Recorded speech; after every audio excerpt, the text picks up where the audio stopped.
All right. Let's get show on the road. Make sure you guys sign in for attendance.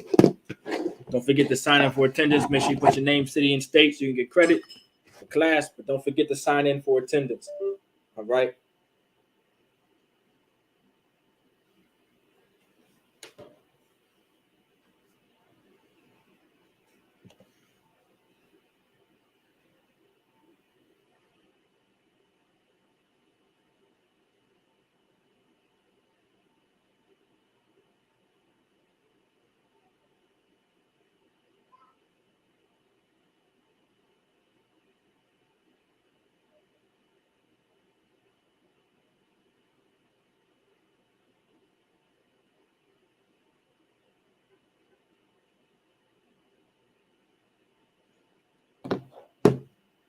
All right.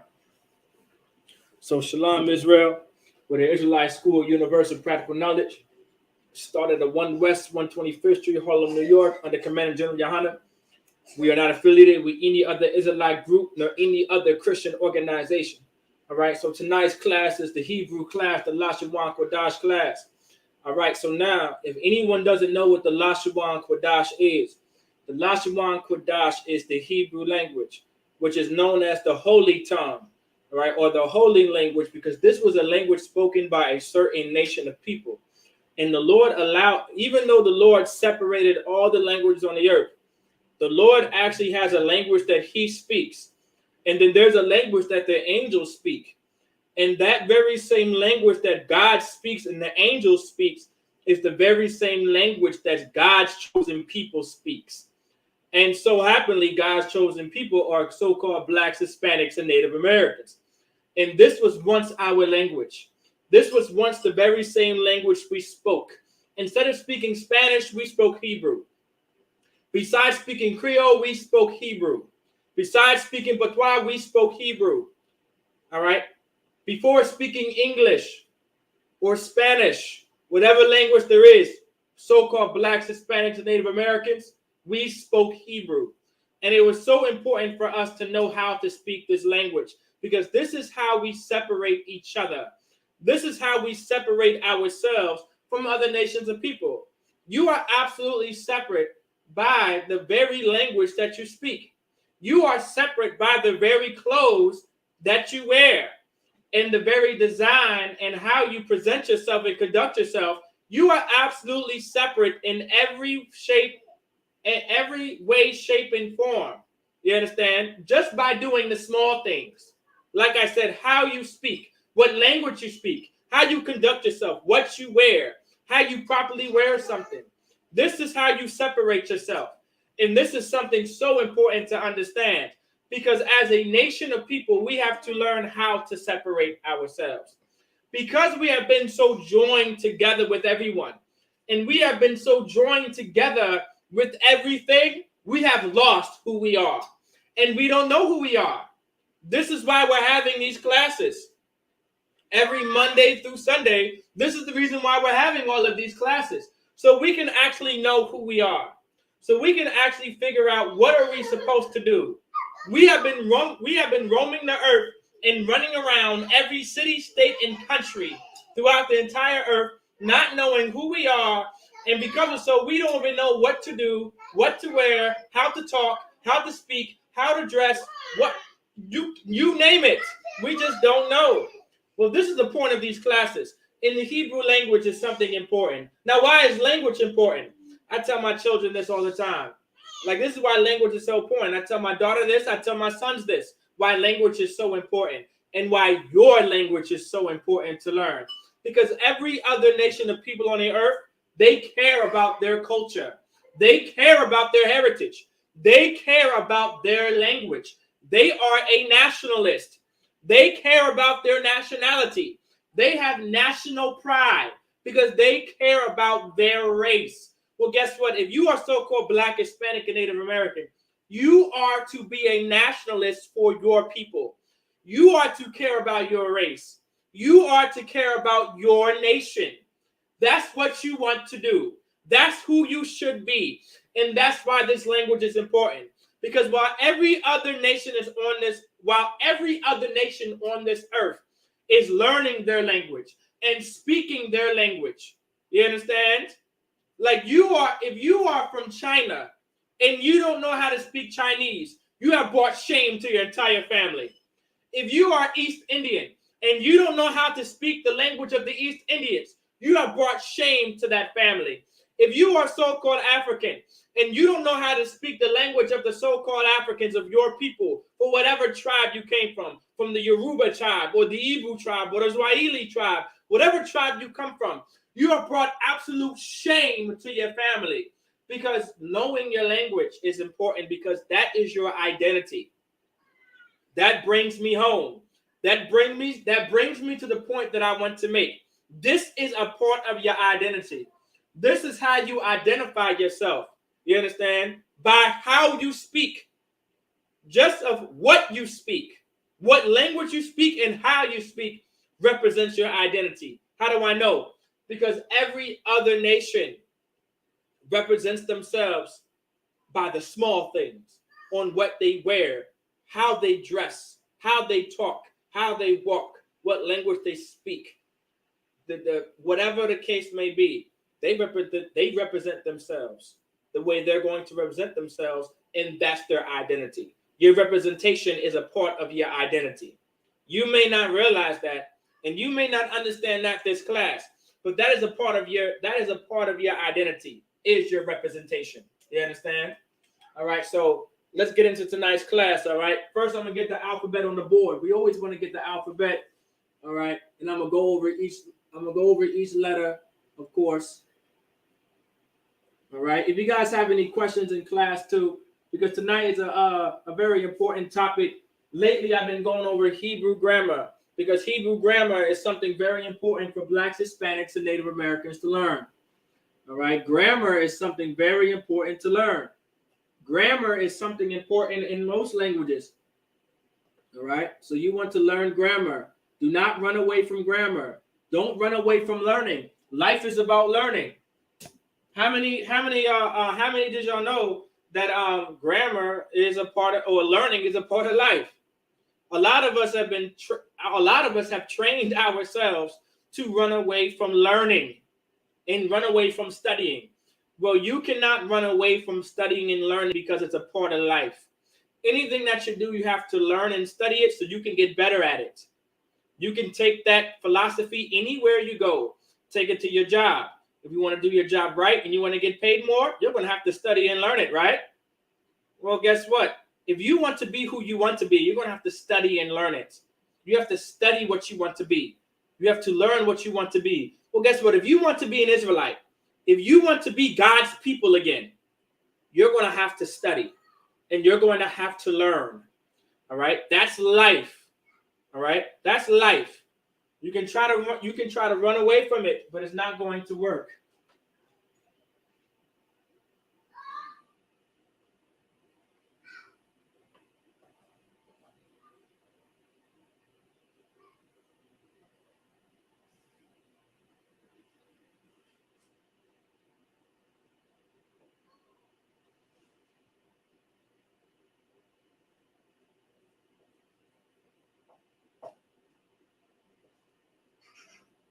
So grammar within a language is very important, because grammar is going to allow you to speak the language properly. You do not want to learn a language and not know how to speak it properly. If this was a very known language, this is a very known language throughout Israel, if you do not know how to speak it properly, all right, some issues may occur.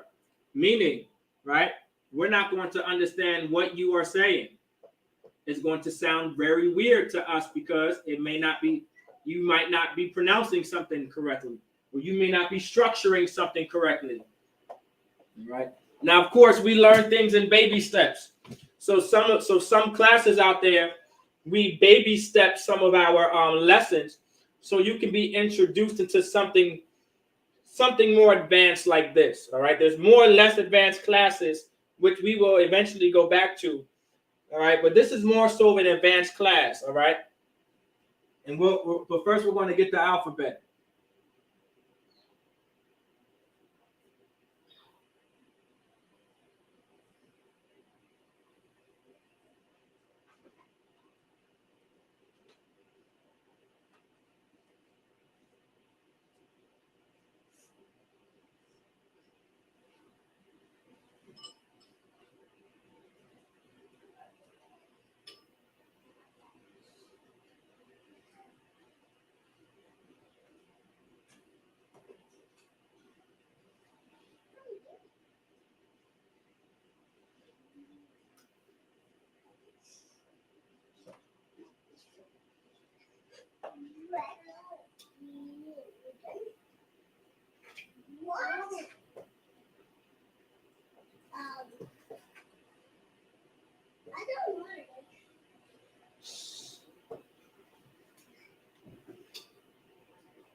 Now, this is the Hebrew alphabet, right? This is the Lashawan Qadash alphabet, all right? So I want you guys to pay attention, right? Pay very close attention, because our alphabet is exactly how our words are pronounced, okay? Our alphabet is going to help us pronounce the words that we're trying to create. And eventually it's going to help us structure sentences, because it's going to sound exactly the way it looks and exactly the way it's said. All right. So unlike the English language, when letters come together, they don't make different sounds. Like when you put I, O, U, and S together, that makes a certain sound. But when you put an I next to an O just by itself, that makes a different sound. Like this is a very easy language to learn, because Hebrew was always a constant language. It was a constant language, meaning its letters, its alphabet had a similar sound. All right, meaning all majority of the letters sounded the same. Nothing was different. It wasn't A, B, C, D, E, F, G. You see how those all have different sounds? Well, our language had a constant sound, meaning it had a similar sound to it. And you're going to see this sound, all right? And you're going to hear this sound. So here's the sound. You have the letter A, Ba, Ga, Da, Ha, Wa, Za, Cha, Ta, Ya, Ka, La, Ma, Na, Sa, I, Pa, Tza, Kwa, Ra, Sha, Tha. You see how there's an ah sound to it? So it goes ah, ba, ga, da, ha, wa, za, cha, ta, ya, ka, la, ma, na, sa, I, pa, tza, kwa, ra, sha, tha. So this is what our language looks like. And this is exactly how our language sounds. Okay? It's a very consonant language, meaning it's very similar. All right? It's the sound of the language is similar. We don't have different sounds like these other languages. When you put their letters together, you make some weird sound, and that's not Hebrew.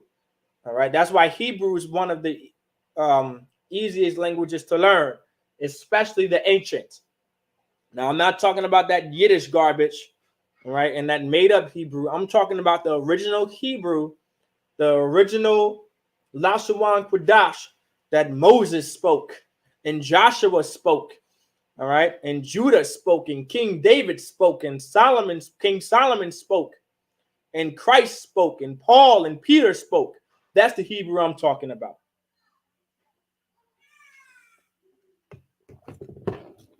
Now, if you guys have any questions, all right, put it into the live chat as well, all right?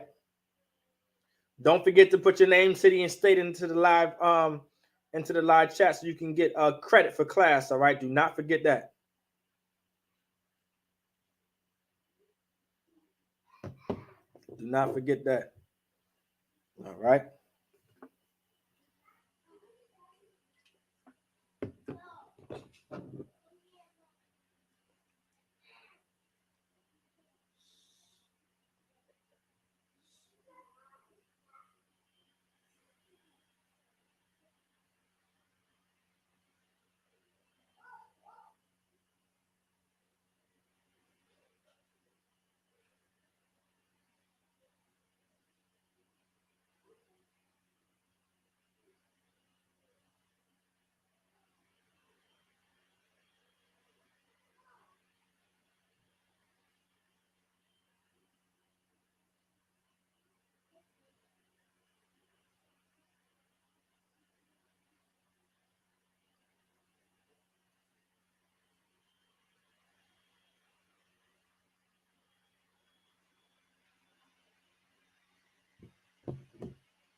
Okay. All right. So hopefully you guys copy this into your notes. Now remember, notes is very important to take. You do not want to not take notes. You have to take notes, okay? Notes is going to help you learn. Notes is going to get you far in places. Like, you don't have to remember everything on the top of your head. Don't think you have to be that kind of person, all right? You want to take as many notes as possible, all right? So since we have the alphabet on the board, let's move on to our lesson, all right?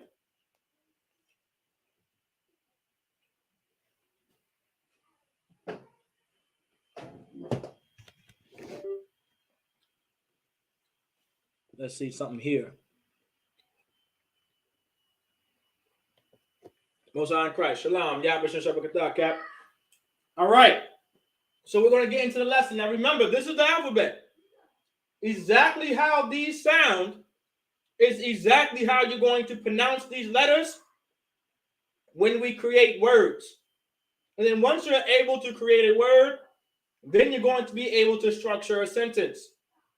Now, grammar. Now, what's grammar?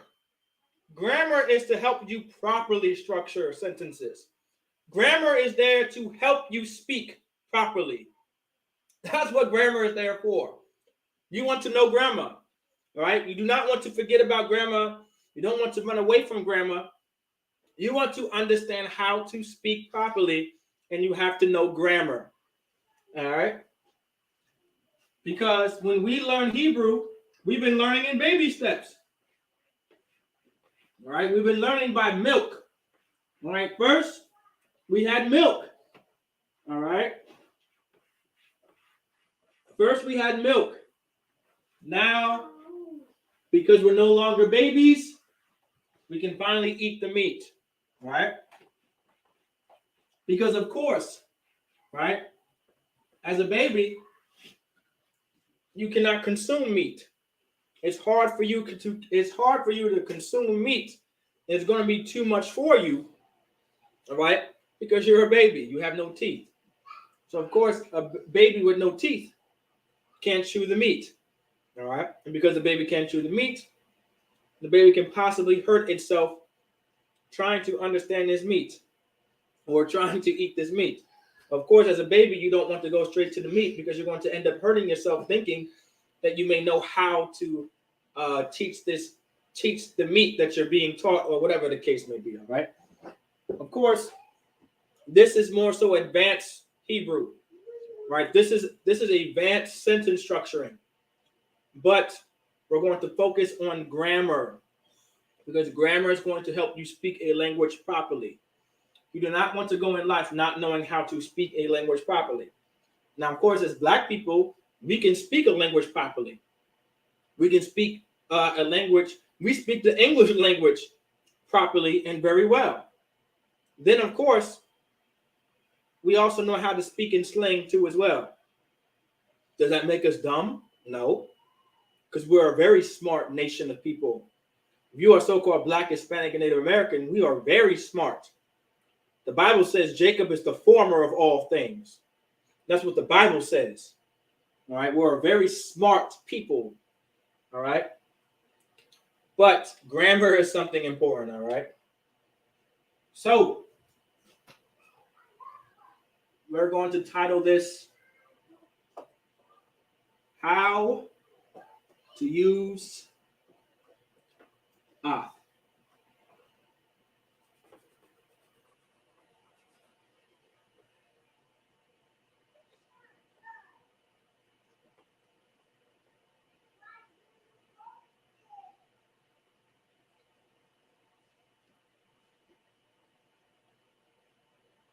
Now you're probably wondering, if you're new to Hebrew, what is AHTH? It's probably blowing your mind because you're wondering, well, what the hell is AHTH? Okay, well, when you read Hebrew, you're going to see a lot of things with the word AHTH in it. When you read the Hebrew, okay, in the scriptures, you're going to see AHTH. So for an example, let's get Genesis chapter 1:1. All right. Okay, Genesis chapter 1 and 1. And I'm going to write it for you in the ancient, all right? And so you have, I'm gonna write it in the paleo. You got bara ashya, right? So bara, all right. You got bara ash.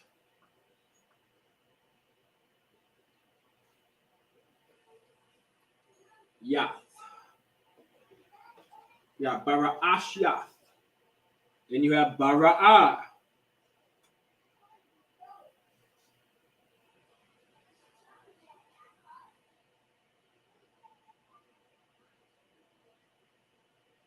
You have bara ah.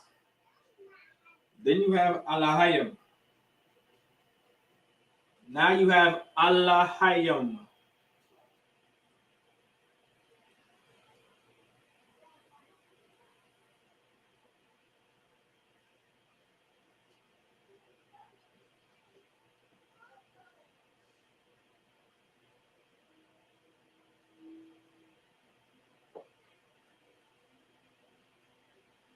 Here we go. Then you have ah.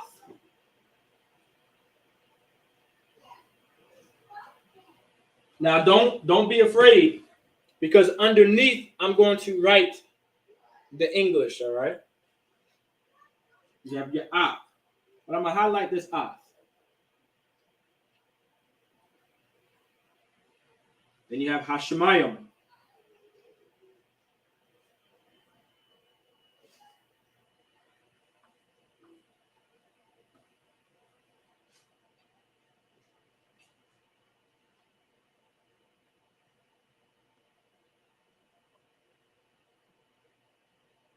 You have Ha-Shemayim. Let me see if you guys can still see. All right. I want to make sure I don't hit that glare, because that glare will kind of block out things. You have Wa'af.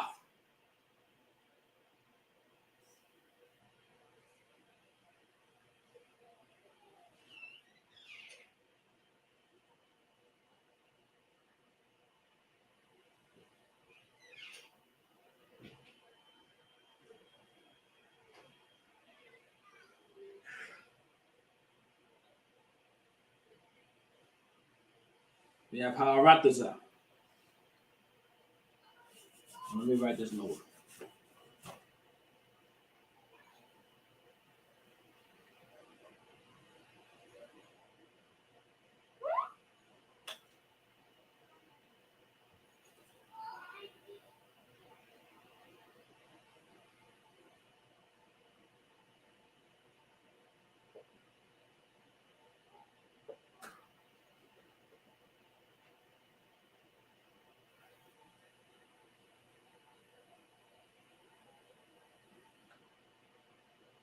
All right.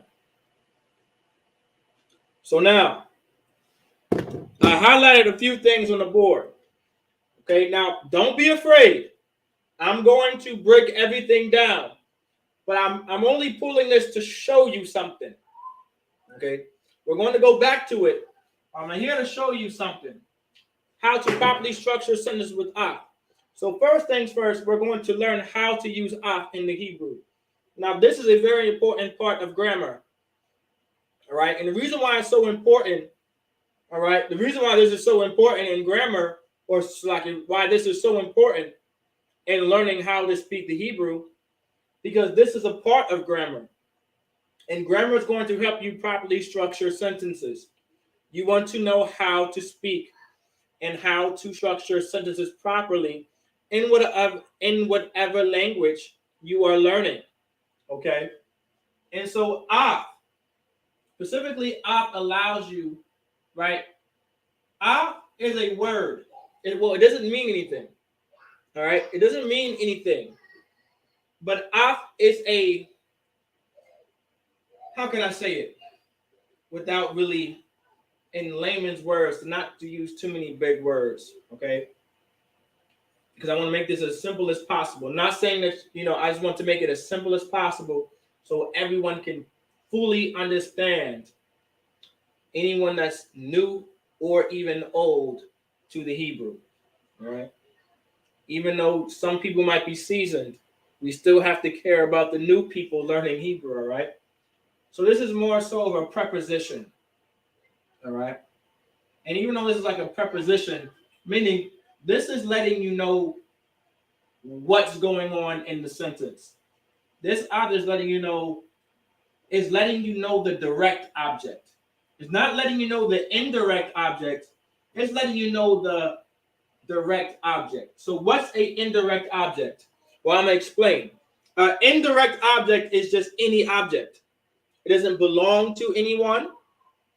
It's just some random object. Like for an example, this is a random object. This is called the manara in the Hebrew. And this is a random object because it's just a manara. All right? This is just a random object. But now, if I say this is the Lord's manara, it becomes a direct object. Does everybody understand? So an indirect object is this is just a random manara. It's just some floating manara in the sentence. Then, if I say this is my manara, or this is his manara, or her manara, this is the Lord's manara. Now it's a direct object because now this object involves, this is a specific object. It's no longer non-specific. Now it's specific.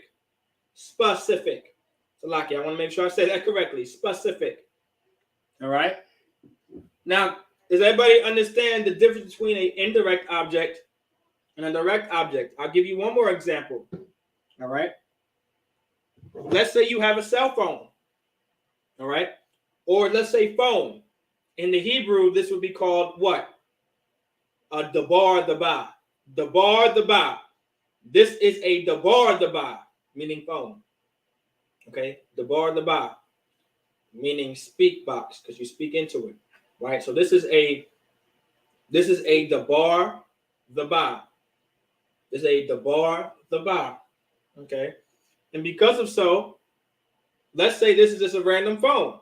Let's say I want someone to look for the phone. And I'm speaking to someone. And I say, hey, look for this phone. Right? That in that sentence, if I'm saying look for this phone within that sentence, this has become a indirect object because it doesn't belong to anyone. It's just some random object. Because remember, this is an object, right? But now let's say, can you look for my phone? Or can you look for the phone?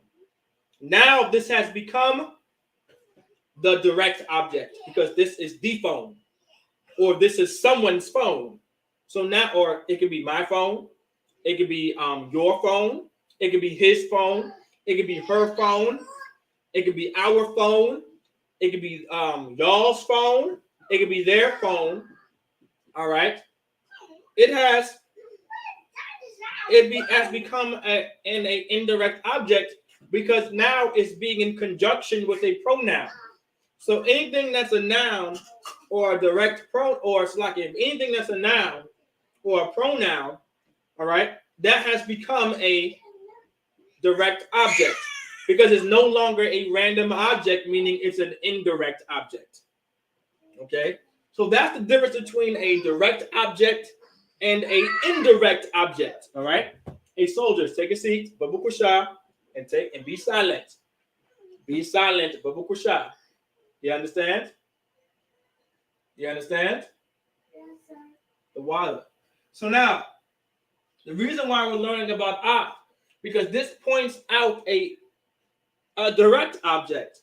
Now, why are direct objects important? Because the way Hebrew is written, all right? Right, the bar, the buyer, meaning my phone, right? So that, right, Khan. So that's a direct, that has become a direct object.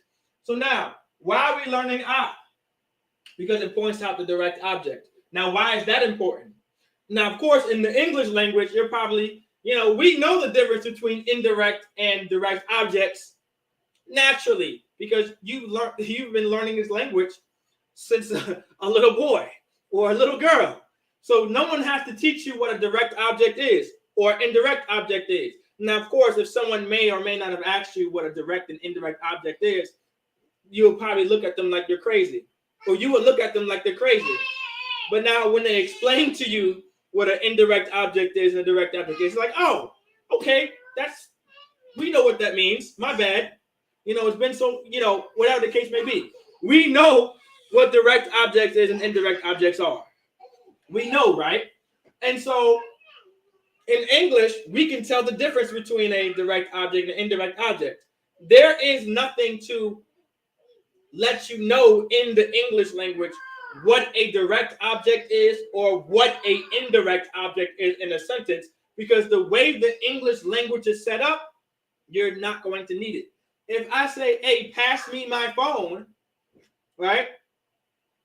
Because you have to speak the English language that way, and you cannot speak it in any other way, right? Pass me my phone will always be in the English, pass me my phone, right? And so you don't need to know the direct object in that sentence, right?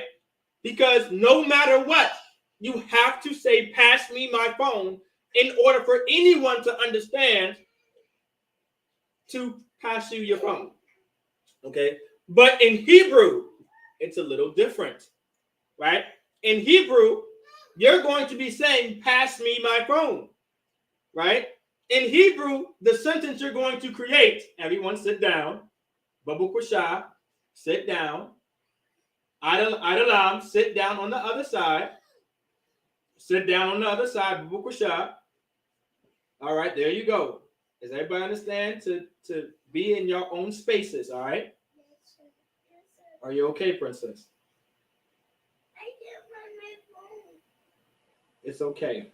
You'll be all right. Okay? It's not lost. It has to be here. So don't sweat it, all right? Okay, good. So now, okay, back on track.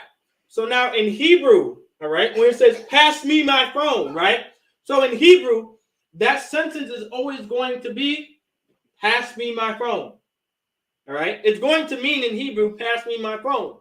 But because the way you can structure sentences in Hebrew, pass me my phone can be written or said, my phone pass me. Does everybody understand that?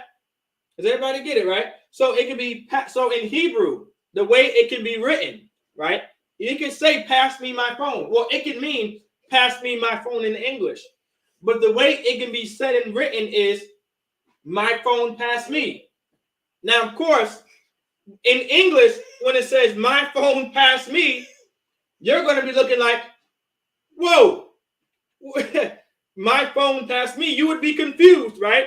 In English, you would be confused. If I was speaking to you in English like, hey, pass me my phone, pass me, you would look at me like I got 4 heads and 4 eyes. Well, here you go. In Hebrew, right? In the Lashawan Qadash in Hebrew, that's what the AHTH is for. The AHTH is to let you know that the my phone portion is the direct object before or after the verb. All right? Even though a verb can come before it or after it, this sentence is always going to mean what it's supposed to say. So if I want to say, pass me my phone in Hebrew, right? If I'm asking you to pass me my phone in Hebrew, now, of course, if I write this sentence, we're still in the present tense, by the way. We're still learning how to speak the present tense. So I won't be saying it in the future or the Salakia. I won't be going into the future tense or the past tense. Everything's going to be based off the present tense, all right? And so if I wanted to say in Hebrew, which I might actually get that on the board next, pass me my phone, all right? Or give me my phone. I'm going to say give me my phone. Well, we can say pass me my phone if necessary, right? So pass me my phone, all right? In the Hebrew, I'm going to write that on the board, right? I'm going to get that example.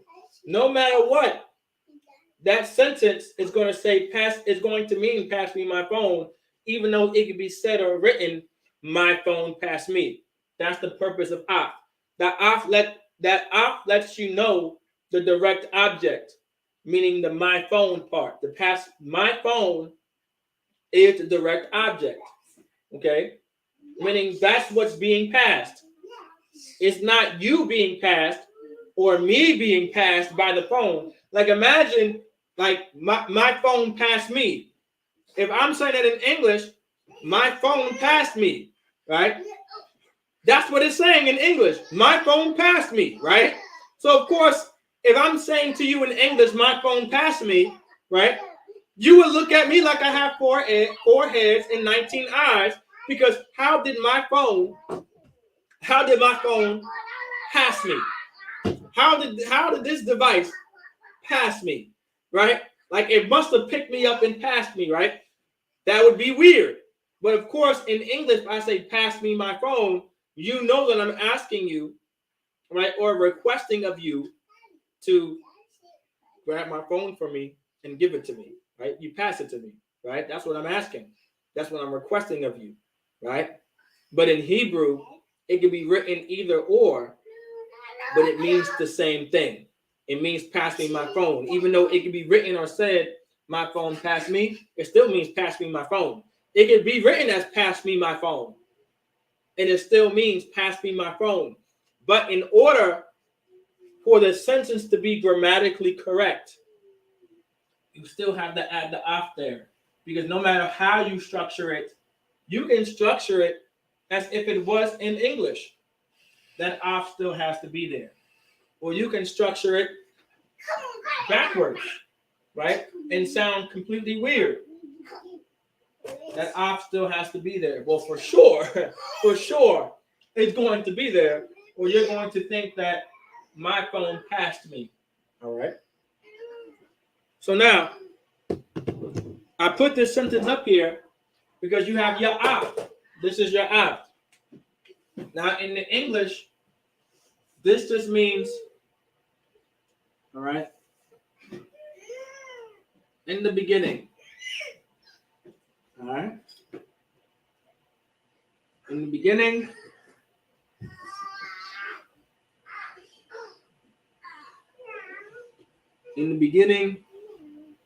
created God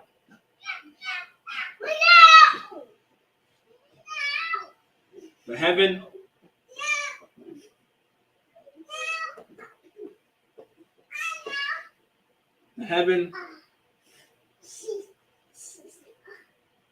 the earth.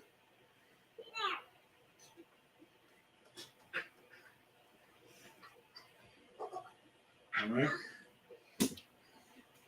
So direct translation is literally, in the beginning created God the heavens, the earth. That's the direct translation. Why are you crying? You want me to move?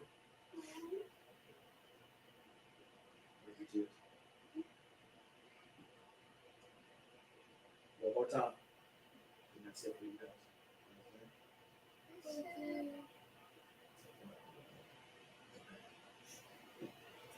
So the direct translation is, in the beginning created God the heavens, the earth. Now I might be saying it, it sounds like it's a normal sentence the way I'm saying it, which it might be. In the beginning created God the heavens, the earth. Now I'm contemplating, am I saying that? Can that be a legit sentence? Y'all let me know if that could be a legit sentence. In the beginning created God the heavens, the earth. Hold on one second. Let me see what the Bible says. Salakia. Am I saying exactly what the Bible says? No, I'm not. Okay, I'm making sure I wasn't. All right. So the Bible says, so the English translation, all right, let me get the King James Version Bible. All right. So in the King James Version Bible, Genesis, now, of course, in my head, I think it might be a legit sentence because I've been speaking Hebrew so much, or I could be just going crazy right now. So in the King James Version Bible, it says, in the beginning, God created the heaven and the earth. Okay.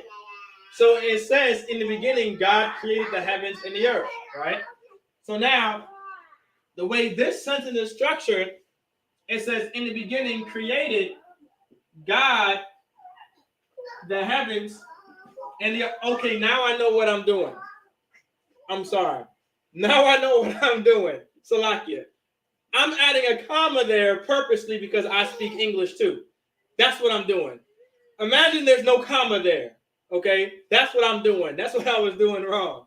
Okay, this sentence, I'm making the sentence sound right because I'm adding commas there when in semicolons and all this type of stuff. Salaki on my behalf.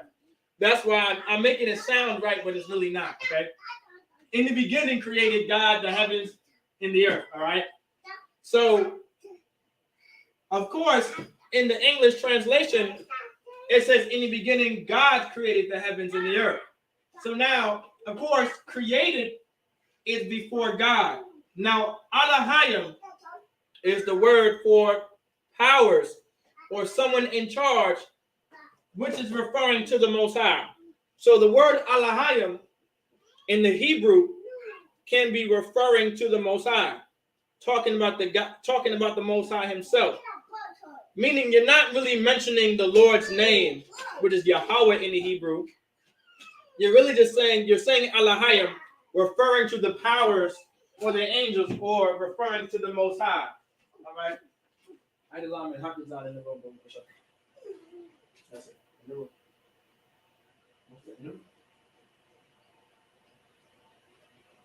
So Elohim, right, is referring to the Most High in this case. That's why there's an uppercase G on the board. All right? So you have Bara Ashiaf, Bara. So in the beginning, created God. Now, Bara is how you would say create in the Hebrew. Bara, Bara, Bara, Bara, Bara is how you would say created in the Hebrew. Then you have Elohim, which means God, which is the reference of the Most High. Then there's your Ak. Your Ak is pointing out the direct object. Then you have Ha meaning the, then Shemayim meaning the heavens. So this literally means Ha-Shemayim meaning the heavens. This means the heavens. That Ha in front of Shemayim, which means heavens, is letting you know that the in front of it is letting you know that this is now a direct object. If that Ha wasn't there, so let's say that Ha was not in front of Shemayim, right? Let's say that Ha was not in front of that heavens, right? Imagine if this says Shemayim. This has now become an indirect object. Okay? This just became an indirect object because it's no longer the heavens, it's just heavens. We don't know what heavens it is. It could be any heaven. It's some random heaven, right? Heavens in the Hebrew, in our culture, meaning sky, like the skies, right? Up above. You know what I'm saying? So it could be any sky or any heavens above, right? It could be anything. So now that has become an indirect object. But if we put Hashemayim, right? If we put Ha Shemayim, right? Which that Ha is letting you know that's the. That means the. Now that has become a direct object. That has now become a direct object, the heavens. Okay. Then you have Wa'a, that Wa right here just means and. Right? It means and. Let me write it big enough. That means and. And.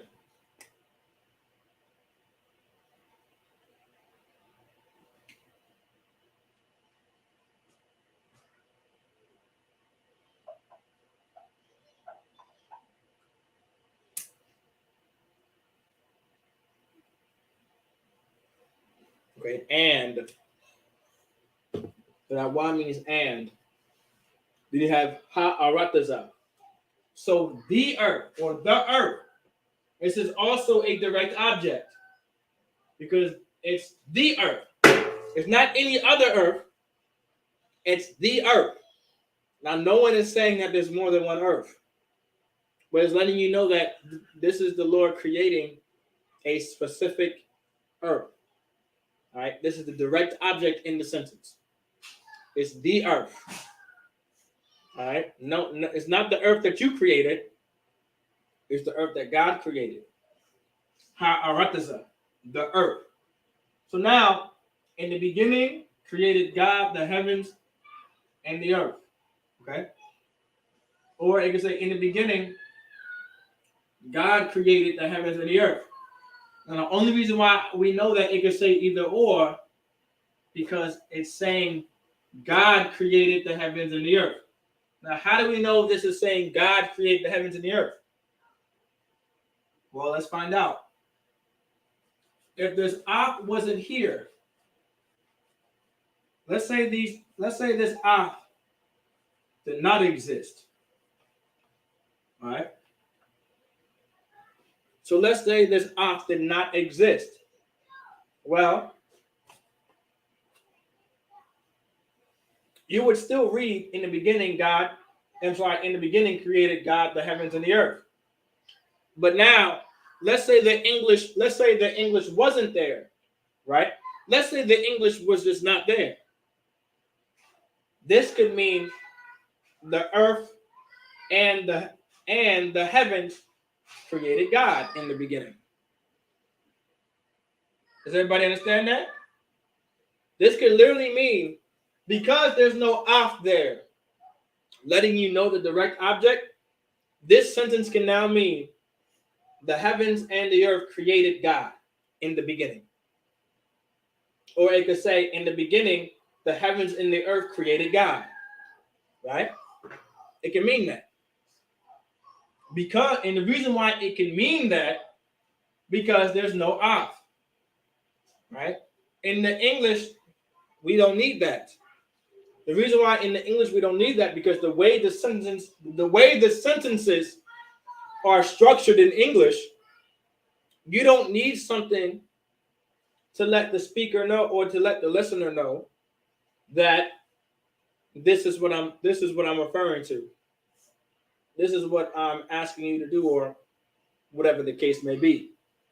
But in Hebrew, we need that AHTH when structuring our sentences to let the listener know this is what he or she wants us to do, or this is what he or she is talking about, or describing what's being done to what. We're going to need that information because context is everything according to the scriptures. Context is everything, right? Context is absolutely everything, especially when it comes to learning our language. So you have bara ashyaf, bara'a, Allahayim, Hashemayim, wa harataza. This sentence could literally mean, without the AHTHs, the earth and the heavens created God in the beginning. Now remember. Now let's add the AHTHs back. We're going to add the AHTHs right back to the sentence.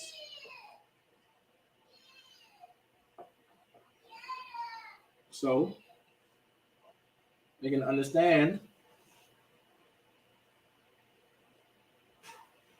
Now, because now the AHTHs are back. Now we know that this is now saying, in the beginning, God created the heavens and the earth. Because the AHTH is letting you know what's being created. Does everybody understand? The AHTH is now letting you know that the heavens and the earth is being created and not God. Because the AHTH is in front of the direct object. The AHTH is in front of the direct object. Does everybody understand? Now, here's some rules, all right? AHTH has to always be in front of the direct object. that it's talking to or what it's referring to. You can't put af anywhere else. You have to put af in front of the direct object. So what does that mean? Meaning, as long as I put the af in front of the direct object, I can write this sentence however I want to write it. And I can say this sentence however I want to write it. Or how I want to say it. So how it says Bara'asha, Bara'a Alahayim Af Hashemayim wa Af Harataza. I can say Af Hashemayim wa Af Harataza Bara'asha Bara'a Alahayim. I can say it just like that, and it can mean the same thing. In the beginning, God created the heavens and the earth. It can mean the very same thing. Because Af is referring to the direct object. Af has to be in front of the direct object being used. Af cannot be put after the direct object, and it cannot be put in front of an indirect object because it's not going to make any sense. All right.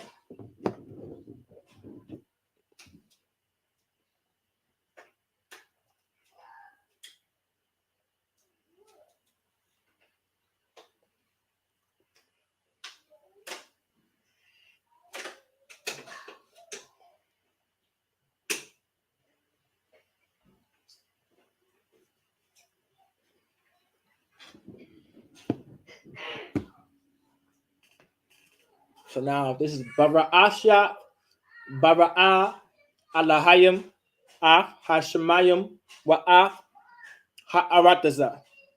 This is letting you know in the beginning, God created the heavens and the earth. This is still letting you know that God is creating the heavens, and the heavens and the earth is not creating God. Because the Af is in front of the direct object, and the direct object is Hashemayim. That Ha in front of the Shemayim is letting you know that this is the direct object. That Ha in front of Arataza is letting you know that that's the direct object. That Y is just letting you know that Y is there for grammar too, which is letting you know and. Because and cannot be put by itself. Okay? You can't put and by itself. And has to be connected to a word. Well, technically, ath is a word. Well, it's a word to give a preposition informing you what the direct article is, so like a direct object is. So bara'ashyat, bara'a alahayim af hashemayim wa arataza. Wa af wa arataza. So literally say bara'ashyat, bara'a alahayim af hashemayim wa af arataza. Now you can say it slow just like that. Bara'ashyat, bara'a alahayim af hashemayim wa af arataza. All right.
All right.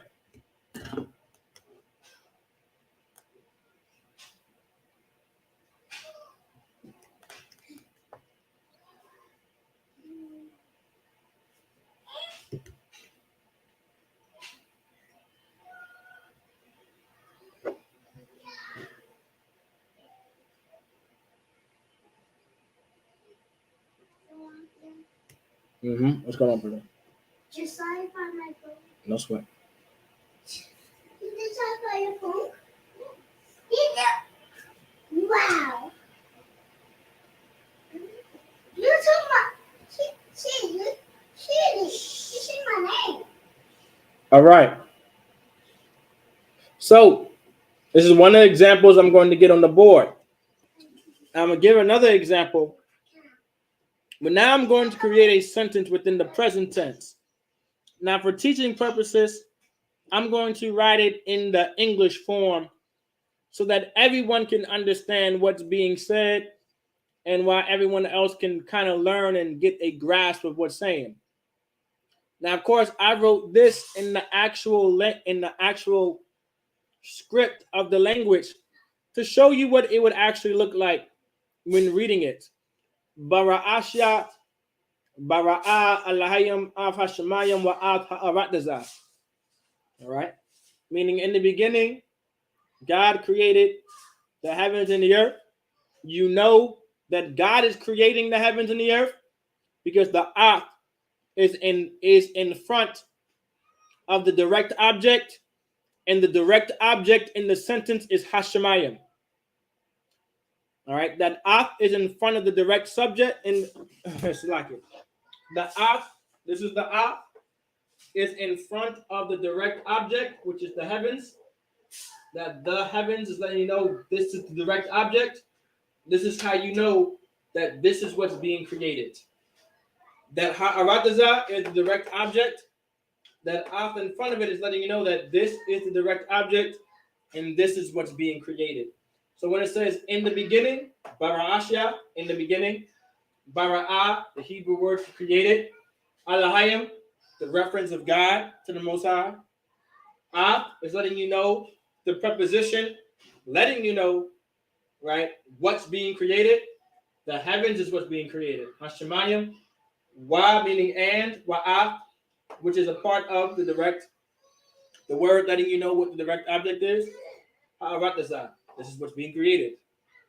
Without those offs, God could have been being created by the earth and the heavens. But because that off is in front of each direct object, now we know for sure it isn't God being created in the beginning by the earth or the heavens. We know that in the beginning, God is creating the heavens and the earth. All right?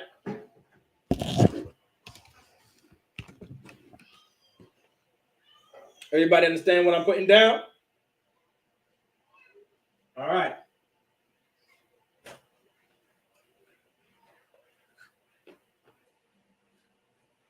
So my next example is going to be in the English format.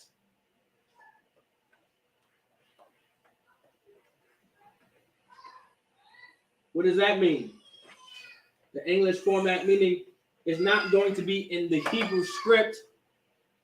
I'm going to put it in the English format, meaning how it would be pronounced if it was the Hebrew script.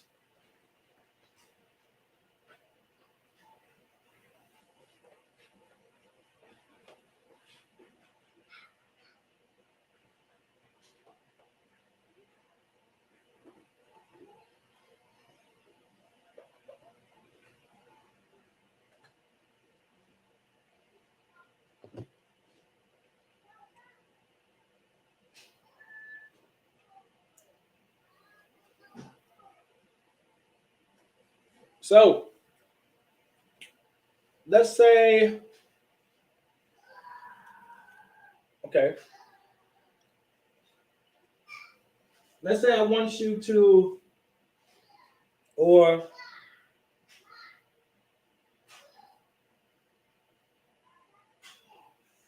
okay, let's say I want you to give me a stone.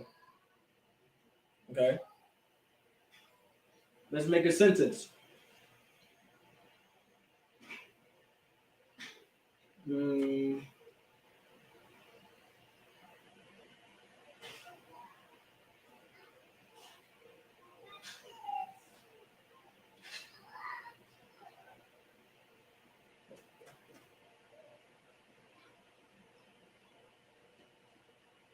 of course, Hebrew is written from right to left.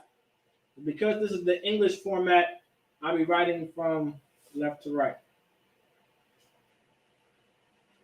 Actually, I might just hold on.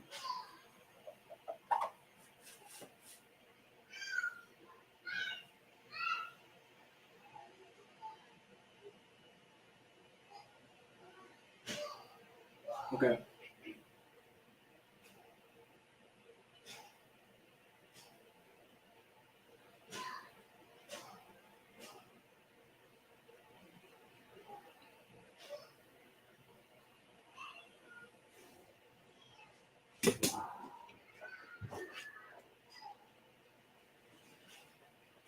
So I'm creating a sentence. So I got AHTH. I'm going to put AHTH.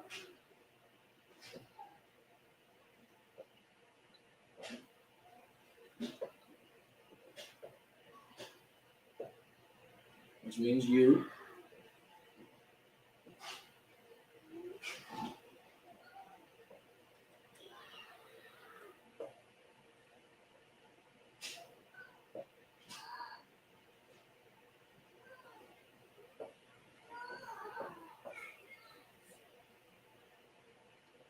Now we're fun.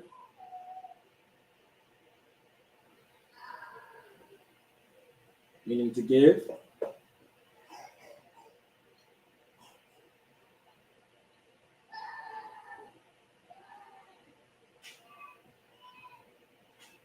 Let's put present tense.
All right.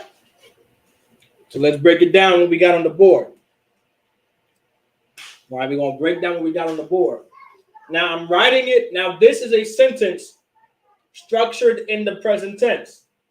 And this is also a sentence in the English format, but, all right, but it's still Hebrew. Okay. So you have AHTH. AHTH meaning you, right? AHTH is you. All right. AHTH is you. And let's write subject pronoun. So AHTH is you. So AHTH is you, and AHTH is your subject pronoun. So AHTH is how you would say you in Hebrew, and you is a subject pronoun. Okay? You is a subject pronoun. Why am I stating that AHTH is a subject pronoun? Because in the present tense, your subject pronouns play a very important part. The present tense, when you're speaking in the present tense, you have three tenses. You have the present tense, you have the future tense, and you have the past tense. And so this is referring to verb conjugations. This is now referring to conjugating your verbs, right? What is a verb conjugation? A verb conjugation is literally the change of a word. You're conjugating it. It's like you're changing it into something, meaning it's not going to be in its original form. That's the basis of a conjugation. Or that's the lamest terms of a conjugation, meaning you're changing something.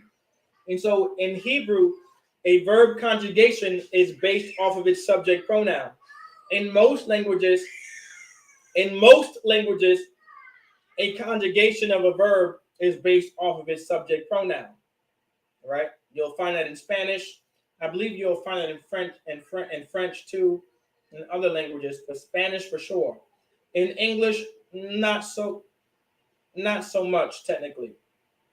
All right, not so much. Well, yeah, not so much. Okay, not so much. But you want to know your subject pronouns, because everything is based off of your subject pronouns by memory. Okay? Because in English, no matter what, if you put that word in the past or present or future, it's always going to be the same no matter what subject pronoun you use with it. In Hebrew, depending on the subject pronoun you use with it, that verb is changing based off of the subject pronoun. It's not going to be the same with every pronoun. With every subject pronoun. All right, it's going to be different. That's why you want to pay very close attention in verb conjugations, because every verb conjugation is based off of its subject pronoun. Now, AHTH, meaning you, that's a subject pronoun. Now, here's your verb. Noathun. All right. So now I'm gonna put down at the bottom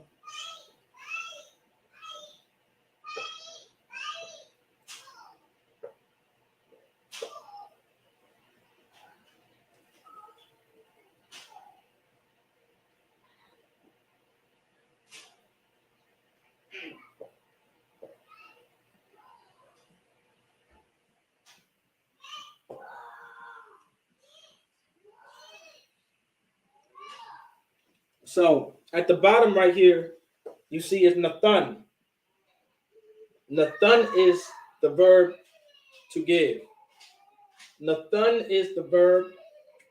It's right, verb underneath.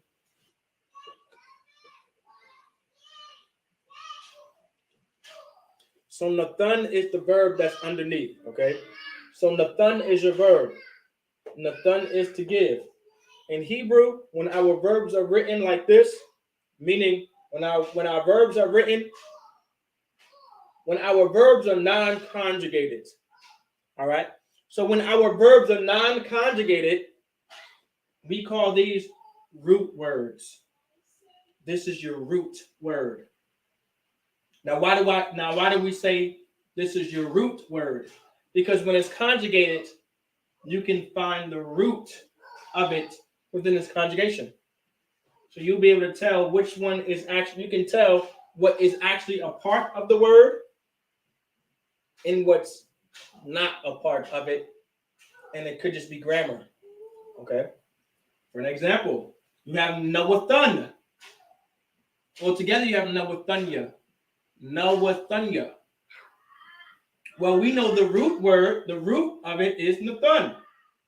Here's your Na, here's your Tha, and your Na. You see the Nathun in it, right? Well, there's a Wa between the first and second letter, and there's a Ya behind it. Well, that Wa is grammar.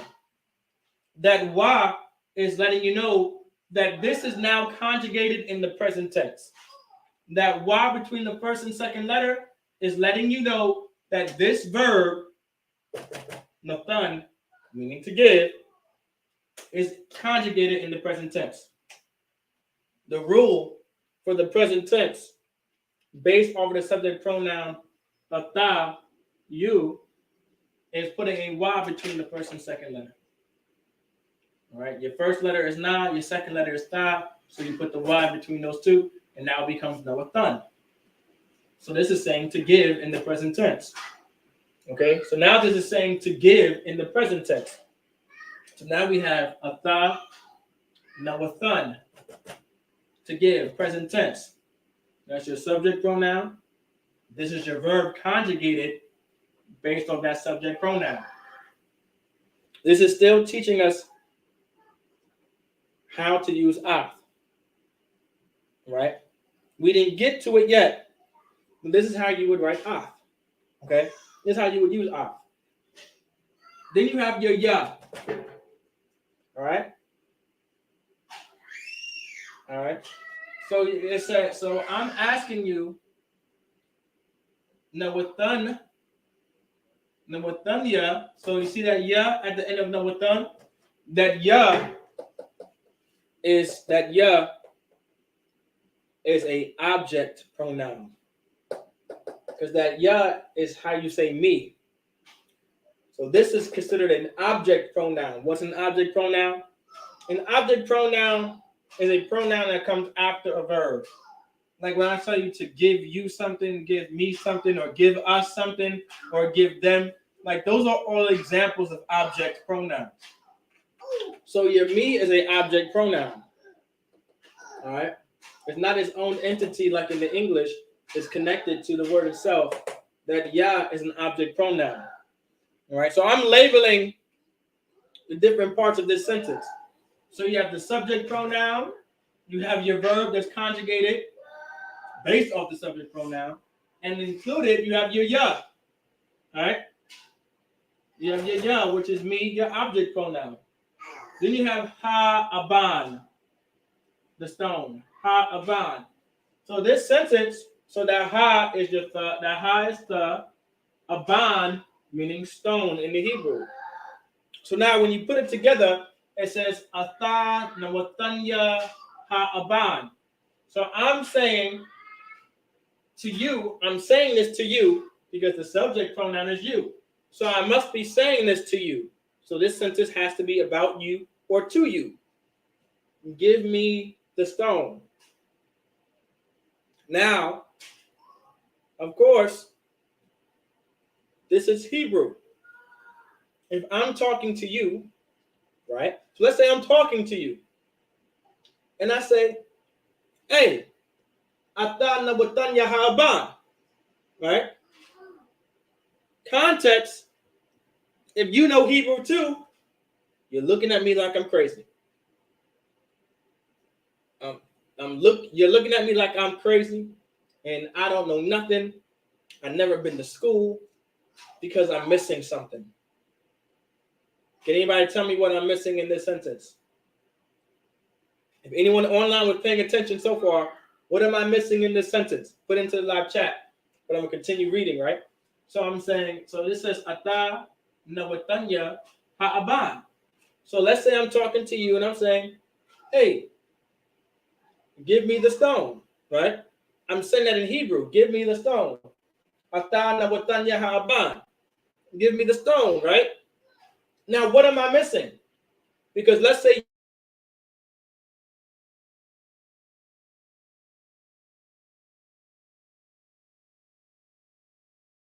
speak Hebrew, so you speak Hebrew, just like I speak Hebrew. So if I'm saying give me the stone to you, just like this, you won't understand me. Why? Because you speak Hebrew. Because I could be saying,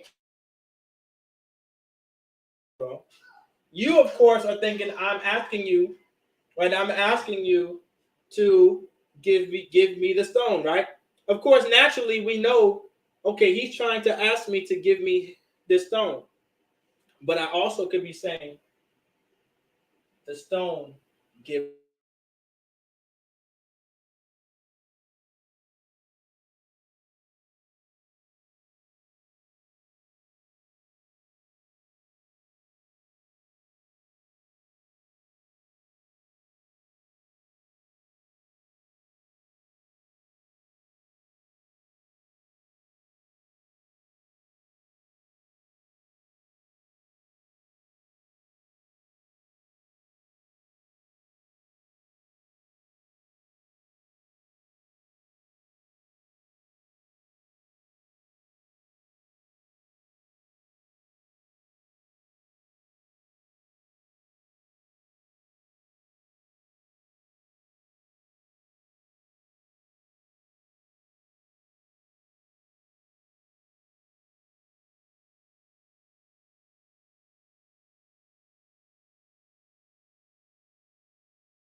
All right, let me know if you guys can hear me. Can anybody hear me that's still paying attention? Let me know. Can you guys hear me? Had a network error. I think I got it back up.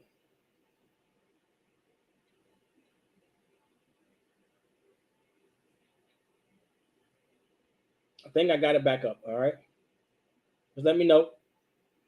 But I'm gonna continue back with the lesson because I think I got it back on. All right. So back where I left off. Okay. So like here. So back where I left off, right?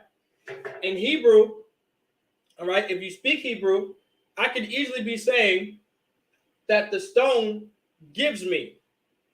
So now, of course, when I'm saying Ata Nawatanya Ha'aban, you speak Hebrew properly, just like I'm supposed to be speaking Hebrew properly. So when I say Ata Nawatanya Ha'aban, you're like, so the stone is giving you?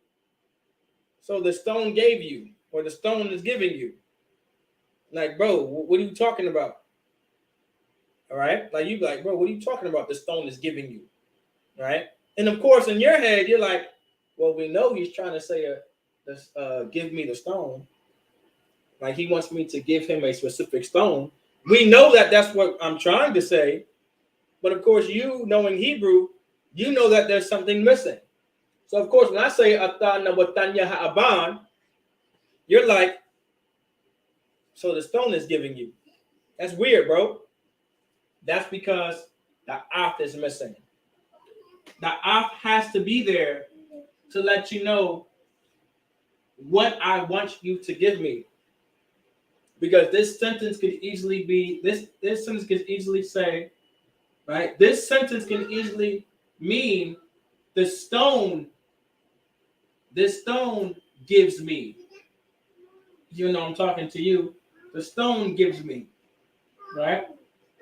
When it really means, what I really wanted to say is, give me the stone. So now let's correct the sentence. How can we make this make sense? Easy. Let's add an "ah."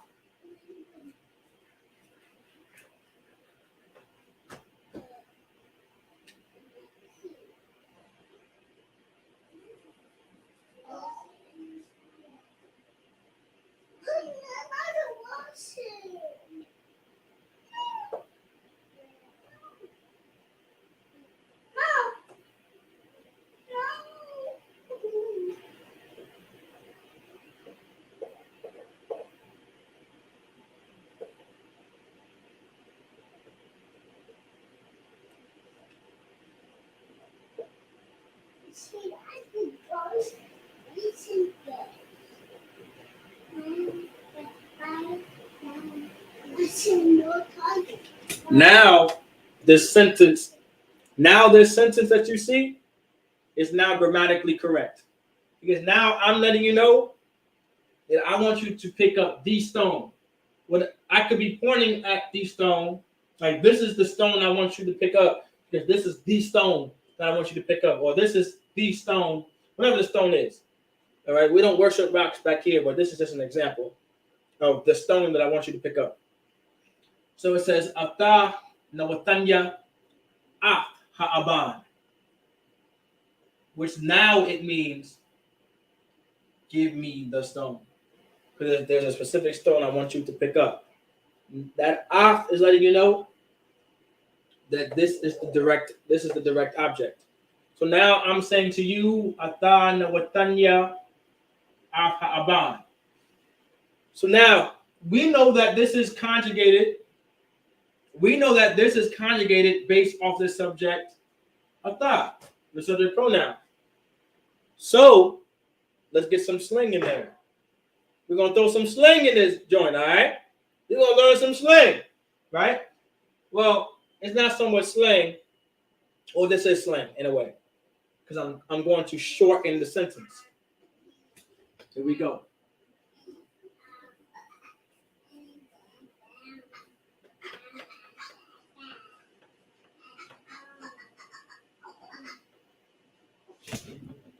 We no longer need that Ata, because we know based off of this is conjugated based off of a thought. All right. And because the context is talking to you, and I'm talking to you, that a thought doesn't need to be there. All right.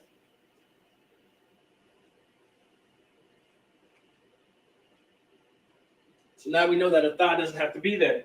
So that a thought doesn't have to be there because we know that this is conjugated based off of a thought, or meaning, or you, the subject pronoun. Well, now we're going to say nawatanya ha'aban, right? Now, right? Now we know what nathan means, meaning to give. We know that's the verb. Okay.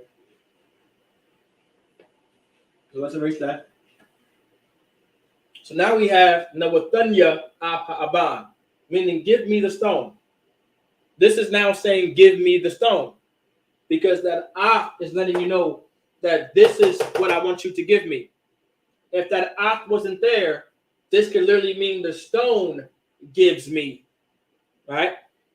But of course, I want you to give me the stone. So nawatanya aban, meaning give me the stone, right? I'm asking you to give me. Now we know that this is the direct object. Okay, this is the direct object in the sentence, because it's the stone I want. This is a specific stone I want you to give me. Okay. Now we're going to rewrite it, and it's going to mean the same thing. So let's say I write it this way.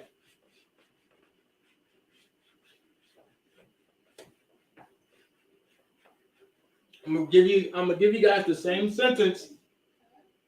All right. I'm gonna give you guys the same sentence. Let's get a. So you got a.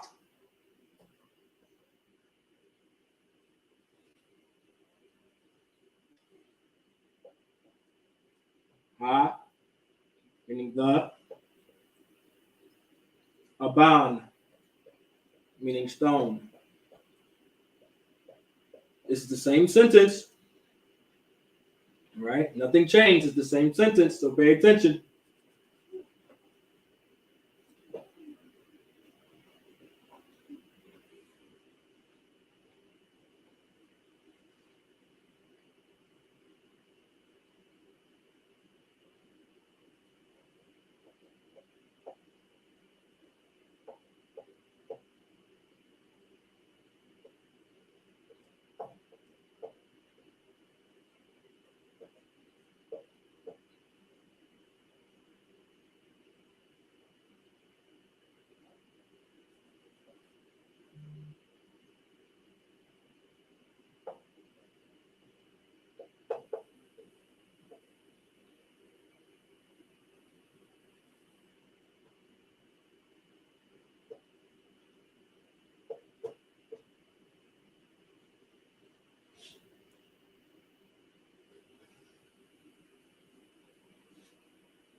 All right.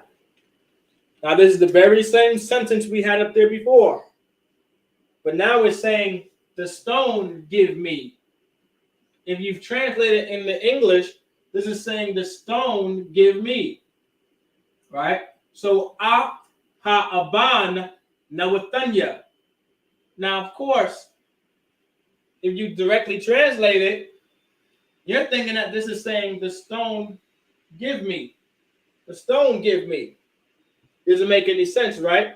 But because that is in front of the ha'aban, because the ha'aban is the direct object, this is now how you know that this sentence is saying, give me the stone.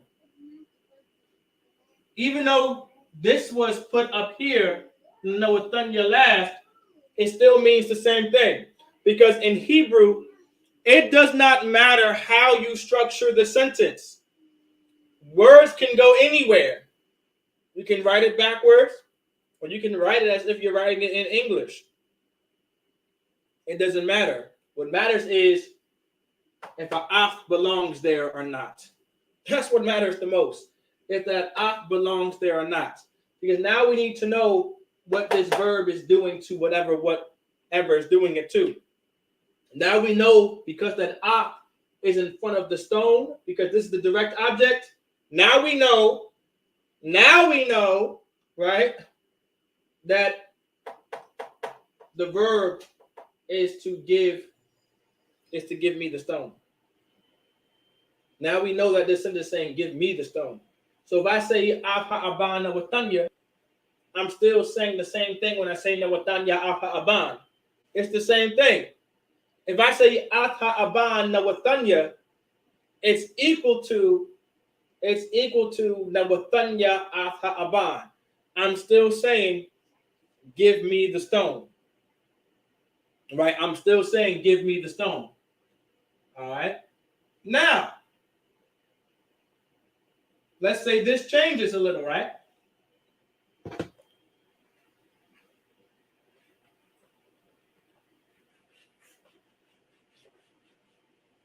Now remember, AHTH only goes in front of direct objects. Meaning, anyone just tuning into class, if I just write Aban here,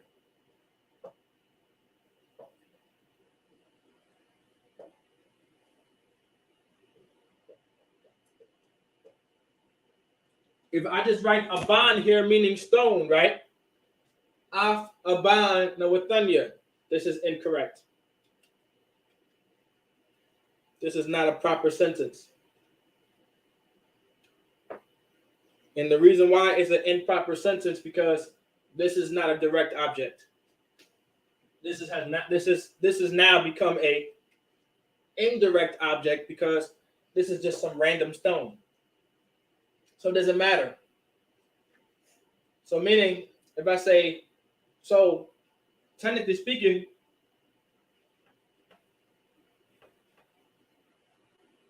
I don't need that off there. Now this says Aban Nabatanya, which means give me a stone. Aban Nabatanya meaning give me a stone. If I say Nawatanya Aban, give me a stone. Aban Nawatanya, give me a stone. Nawatanya Aban, give me a stone. It means the same thing. So if I say Nawatanya Aban, I'm still saying give me a stone, but the AHTH is not needed. But if I say Aban Nawatanya, it's still saying give me a stone because the AHTH is not needed. It still means give me a stone. It isn't saying a stone gives me. We know that for sure now, right? Because it's an indirect object. Because it's an indirect object, now we know that you still want me to give me a stone. All right? Okay. Everybody understand? Now, let's add that off back there. All right. We'll add that off back there.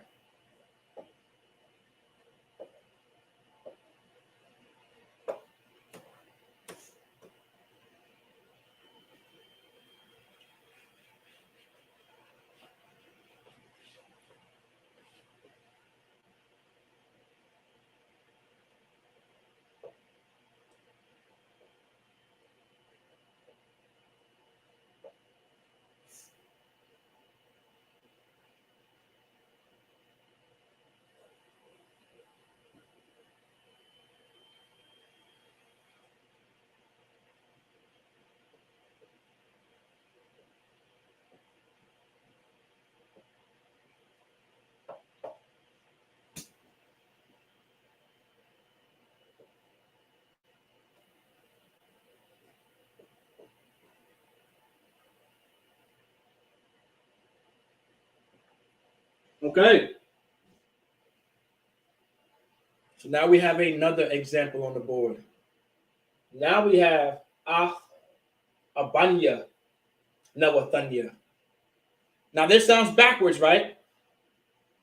So this is saying, my stone give me. My stone give me. This is what that's saying. Because it's written backwards, it's saying, my stone give me, right? Well, is it saying, my stone give me? No. How do we know that this is not saying, my stone give me? That's a good question. And I know you guys have the right answer.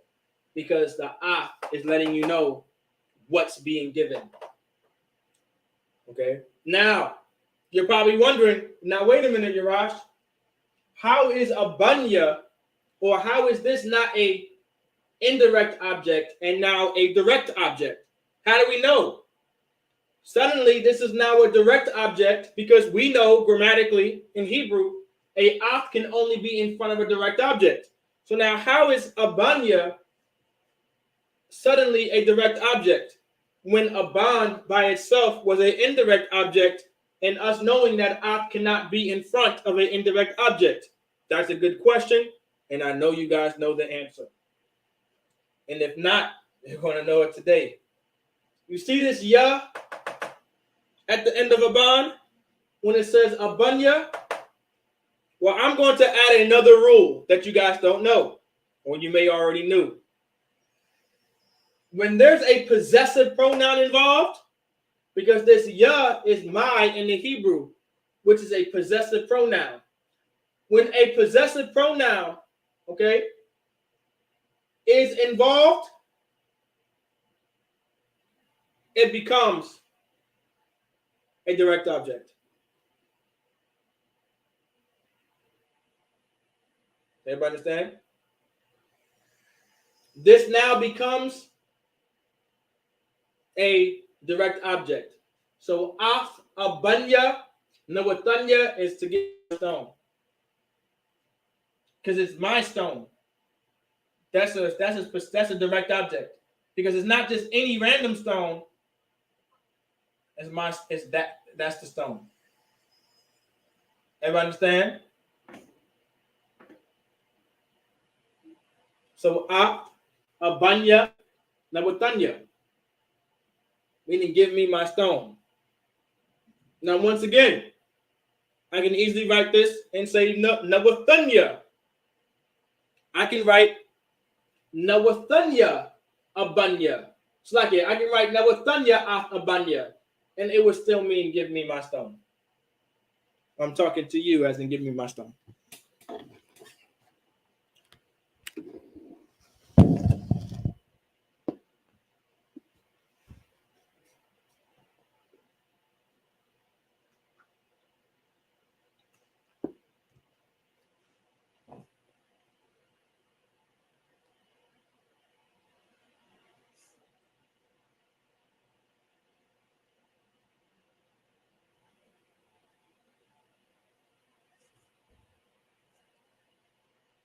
Everybody understand?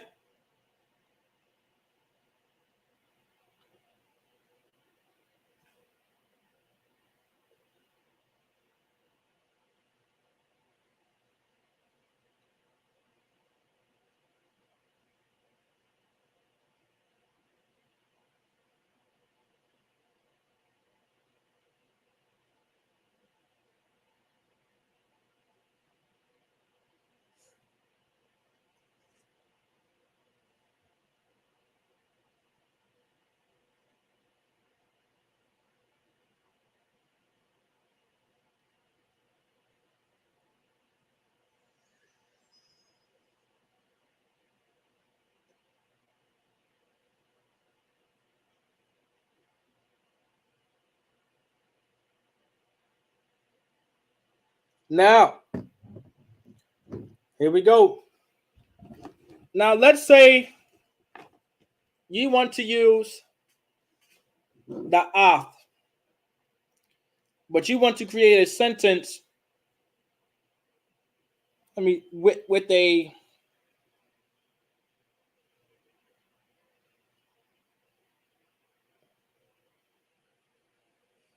okay.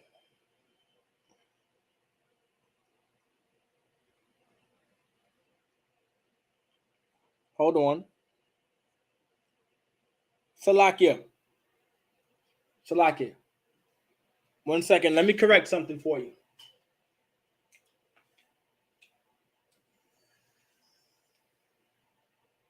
Well, no. This is with a possessive pronoun. Now, let's say we want to use this.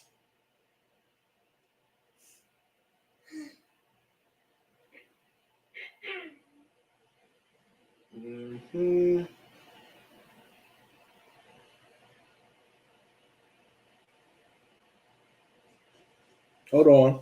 Let me see if I got it. Let me get a good example.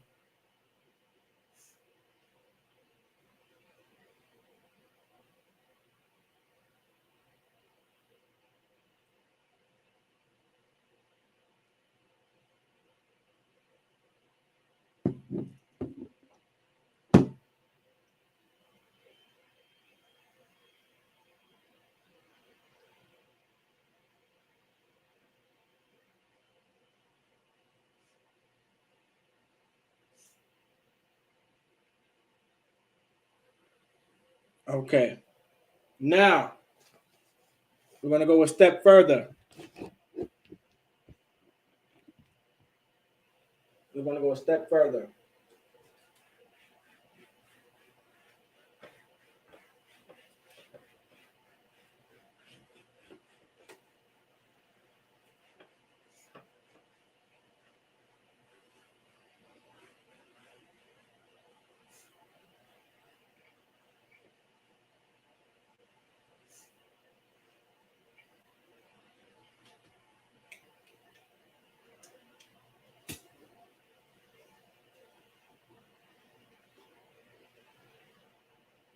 Now, we got this.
Another way to say to give me something and using af is namathan afya. So a lot of people think this is saying awathya. That wa is tied together. This still means af. This is still pronounced as af. This is still pronounced as af. It still means af. This is your af. And you put your ya. You put your object pronoun. All right. You put your object pronoun at the end. All right. You put your object pronoun at the end of the af. So nawatanya, afya, my car. Okay. You can say, give me water. So nawatanya, afya, water. All right.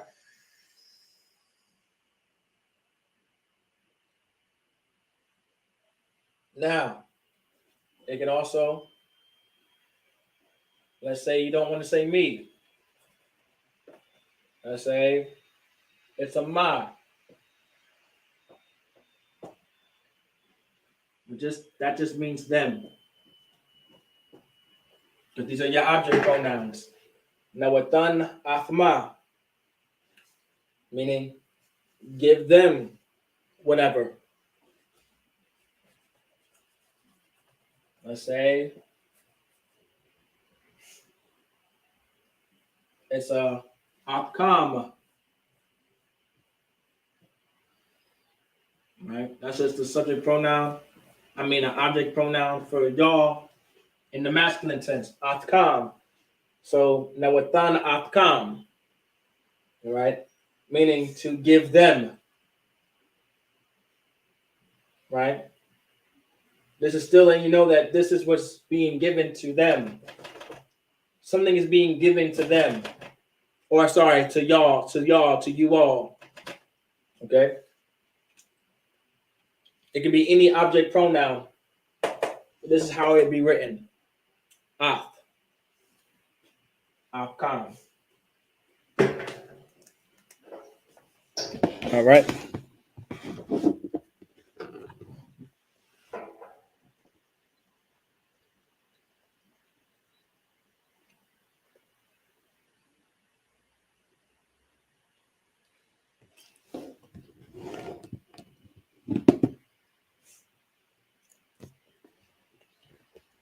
Now this right here, what I have on the board, this is how you would properly use this with an object pronoun.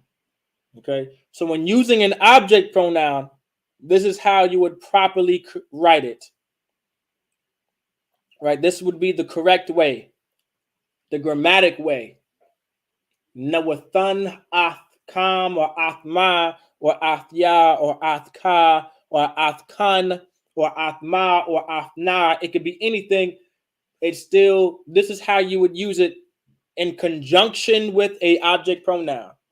So if you're using ath in conjunction with an object pronoun because you want to state what the verb is doing to whoever or whatever, in this case, whoever, this is how you would write it.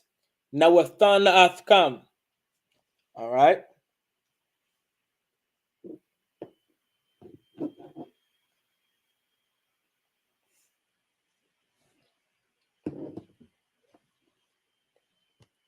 With that, I say a majim, which means to stand. Men of Israel, we're going to give a courteous salute to the brothers. Men of Israel, Ahmadim Shabbat, Ahmadim, Barak, Yahweh Ba'ashim Yahushua Brakatham, Yadim Matah, Saul Al-Wakim, which turn and face the sisters. Men of Israel, we're going to give a courteous salute to the sisters.